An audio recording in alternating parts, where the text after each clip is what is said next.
So what we're going to cover today is return on investment payback, standalone or solar coexistence, put them together.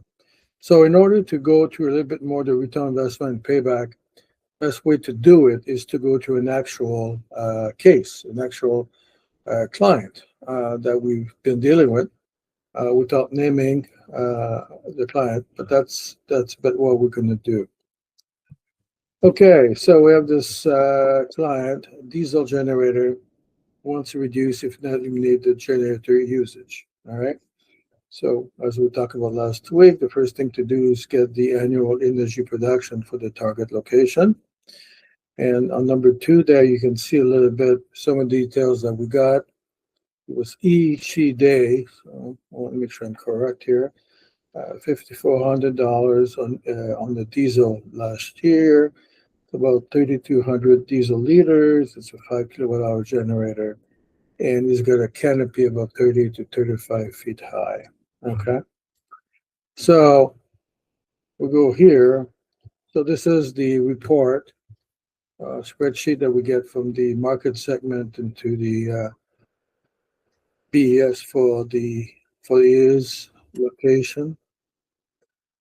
Since the canopy is about 30, 35, we at least need to look at a 44, 55, or 66. Ideally, we want to avoid 44. It's a bit tight there. So 55, 66. You can see from that it's a class 3 environment.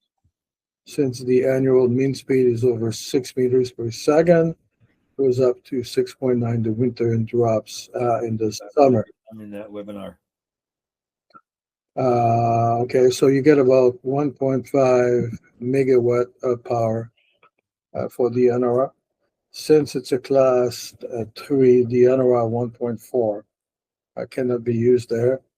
And you can see how the Anorra Plus can generate quite a bit of power, 10 megawatt a year. Okay, so this is a bit what we're looking at. So 1.5 megawatt power for the Anorra, for example. So when you do a bit of calculations here, $5,400 of diesel cost, liters, and all that comes to about $1.68 delivered. Okay, you get about based on this the model that he had for the diesel generator, we're looking at about 8.2 liters per 5 kilowatt hour. Altogether, it was generated just shy of 2 megawatt of power a year. 1.959, so let's say just shy of 2 megawatt of power a year. So based on that, then obviously we won't be able to eliminate the full diesel, but we can get close to it. So the best option is the 66 feet tower with the Anorra at 1.6 megawatt, or the other one at 1.5 megawatt. Not a big difference. I think it's worth doing the economics on it, but you still need about 300 or so kilowatt hours a year from the diesel generator, which is probably a good idea since wind is not exactly the same every year. So you need a little buffer there. You need some fallback position. So keeping the generator is a good idea since it's already there. So it's a sunk cost. Okay, so if we do that, then you do the return on investment. And as I said before earlier on, all these tools, return on investment, payback, will be provided in the near future. So every reseller will be able to do that. So if you take a 66 foot tower, including, so it's MSRP, including the power electronics, batteries, charge controllers, inverters, and fuses, shipping and installation. Then you get for the 1635, you get a diesel cost reduction of about $4,500 a year. The investment by the customer is just over 20,000 when you include everything together. So return on investment is over 10 years. It's really good, a little over 100%. Return on investment 5 years is 9%. So what does that mean is that if you had invested that money on the wind turbine and all that, then you get a return on 9% of your money, which these days is pretty good. The payback, for some people who want to know that, means that you recover the money spent on the investment by the savings in just over 4.5 years, less than 5 years, which by all account is very good. Now, if you go for the 55, it's right here. So a little bit less energy generation, less diesel cost reduction. It's about $1,000 less for the customer in terms of investment. You can see there that the return on investment is a bit better, and the payback is just about the same.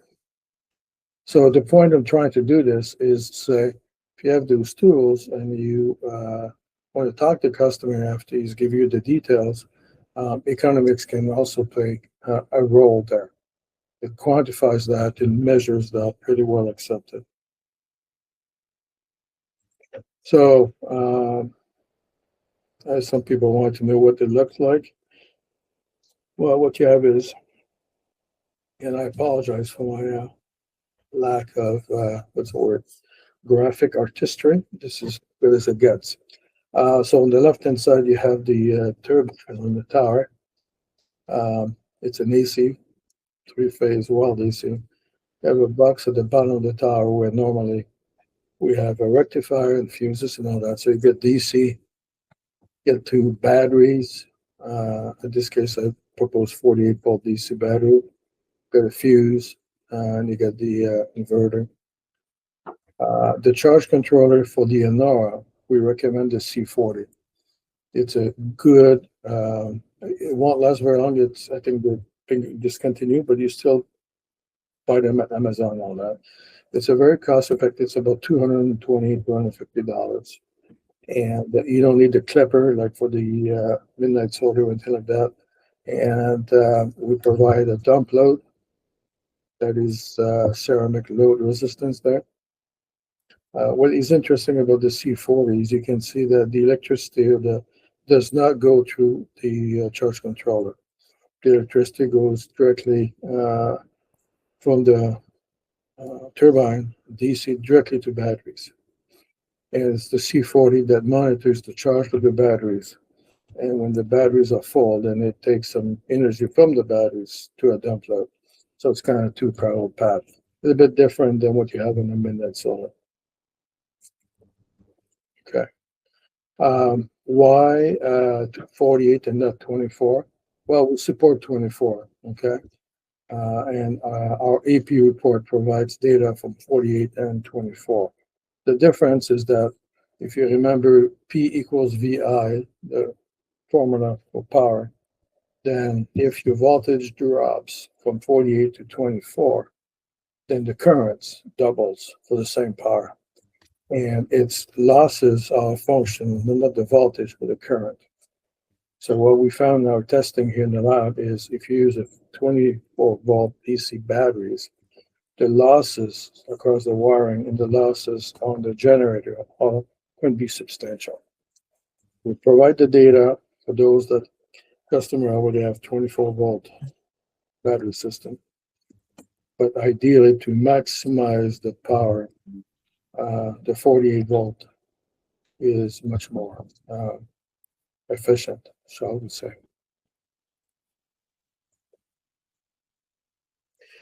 Okay, so here's another one. And in this case here, I'm going to rely a bit on colleague here, Brian Nash, to talk about this. So in some cases, this is solar and wind. In some cases, there's a need or a great benefit in doing a load analysis.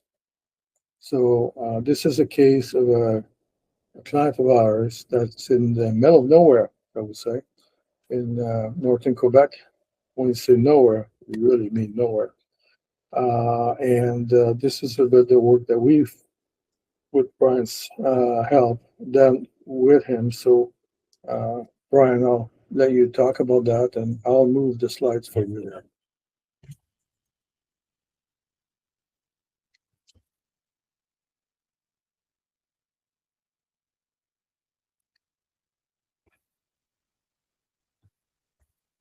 Somebody mute everybody. Okay, so yeah, no, I was muted myself. So glad we're recording this, because this is a really important piece of information for all the dealers to really understand in context to how they can capture opportunities and the markets that they can capture opportunities from. Wind energy is always sort of taken against solar and is expressed as being expensive, and solar can be installed cheaper. And as Odie has just demonstrated, that's not entirely true across the board. There's instances that are, in particular, that are diesel dependent. Odie's outlined that. There's sites that are remote and are off grid, and providing reliable generation into off grid environments is critical to sort of the off-grid battery-based system functions as expected. So oftentimes some remote sites, this one in particular is a mining site that they are currently prospecting. So having reliable, secure energy year-round is critical. And so how do we cover off the generation component when solar clearly has not a marginal, but a significant deficit as we roll into the fall and the early winter? So typically I've provided in the past, it's easy to do. Odie, I'm sure, to the dealers can share a spreadsheet, which I can put together for you, Odie, and you can send out. But I just call it a load to production schedule. So if we want to go here, sorry, Brian, this is the location. So we always say we need to know what the AEP looks like for that location. Yeah. So this is determining the wind generation piece, which we'll look at on the load to production in a moment. So here we're going to be able to capture what the wind generation is going to be based on tower height and the specific location in accordance with the AEP. If you want to go to the next slide. So typically we'll look at the load. The load can vary, of course, across all of the months. We can normally, if it's a remote site, that is a new build, if we want to call it that, such as a mining prospecting site, then it is a load analysis where the customer is going to go through and outline expected loads, the energy required to run those loads expressed in watts, and what is the duration of those loads so that we can capture what are kilowatt hours. And we need the kilowatt hours in order to size the battery storage component. So in this particular case, it was a mining site. They had regular loads across the entire year. Their heating was direct vent propane, so it didn't have a cause or effect in the winter load significantly. So we can see that we just outlined the days per month in the first column, the monthly usage in kilowatt hours. In this case, we expressed it as a daily 32 kilowatt hours are required to keep the prospecting cabin with all of their equipment running and charged. That's 32 kilowatt hours for every day. So across the months, that varies, only on the days per month, of course. And then we look at how are we going to generate that energy. So we need 11,680 kilowatt hours of energy across the year, 32 kilowatt hours per day. If we install, so we're going to say, well, okay, what's the solar component? And how can we cover off the loads with a solar component during the high solar radiation periods of the year, which of course is the spring and the summer? So we've, in this particular case, decided on 6 kilowatts of solar married with a 3 kilowatt Anorra Plus turbine. If you want to go to the next slide, Odie, it'll show us the deficits and the surpluses. So what that expresses for us is if we install a 3 kilowatt Anorra turbine with 6 kilowatts of solar, we're going to generate, if we look at the last column, we're going to generate a small excess to our monthly load requirements with a tiny deficit, oddly enough, in July and August, which is, it's tiny. I consider that to be insignificant. We can see here how the wind variation to solar generation is very evident and easy to understand and see. If we wanted to cover off the January loads, that the additional generation that the wind covers off in, for example, January, we would have to increase the size of the solar by 3 times. So instead of having 6 kilowatts of solar, you're going to wind up with 18. And that's just crazy, because into July and June, you'd be producing an enormous amount of energy, and the solar would be sitting at rest most of the time. So how do we ensure that we have greater reliability? We install a turbine, and therein lies the most sensible place to consider a turbine, where you're looking at a year-round battery-based operation. You don't want to be solely dependent upon solar because of the overbuild. You've got to really overbuild it, like enormously, 3 times its size, if you're going to cover those same loads off during the winter months. So the turbines fit in perfectly into this scenario. So if you are a dealer and you're looking to create some opportunity, promote the Bourne turbines into remote applications. And there are all kinds of them. I mean, there are cell towers, there are radio transmission towers, there's atmospheric weather sites. There are thousands of them in Canada, and many hundreds of them are remote based. So this is a perfect application, sizing the generation side to a remote battery based operation. You take, of course, also dependent upon the latitude. Of course, the solar radiation is going to decrease into the summer months as we move into the northern latitudes, but it requires careful consideration to size the generation and hold it against the monthly load to ensure that the power system is going to operate to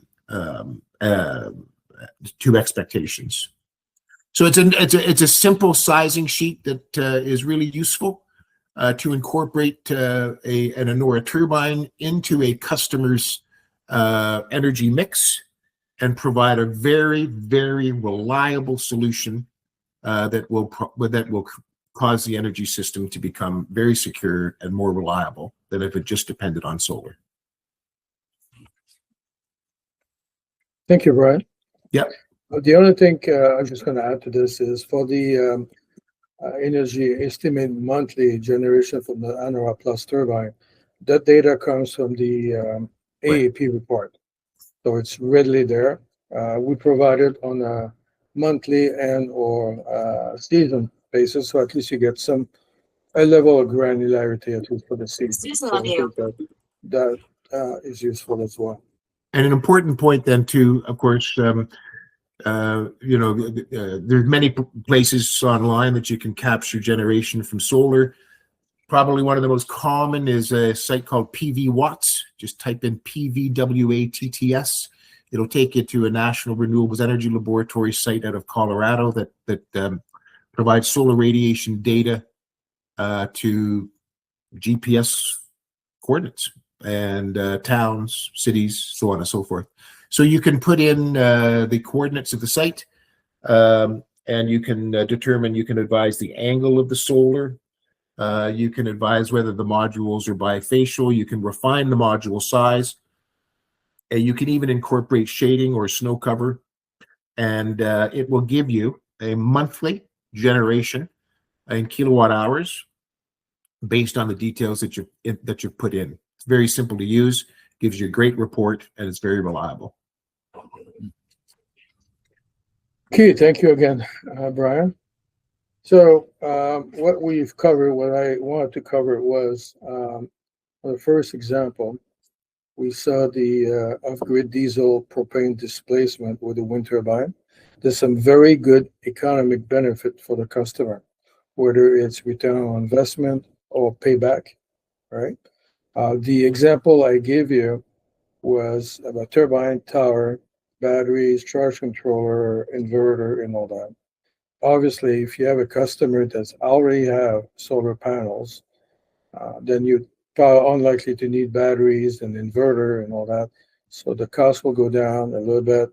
So your return on investment is much better, and so is the payback. And then we saw here that in some cases, a load analysis is a beneficial add-on to the evaluation for the customer. Basically, it helps us understand the usage of electricity, when and how much and it certainly helps size system, as Brian documented and talked to us a few minutes ago. Okay, so at this point in time, it went a bit faster than I thought, so I'll open this for questions.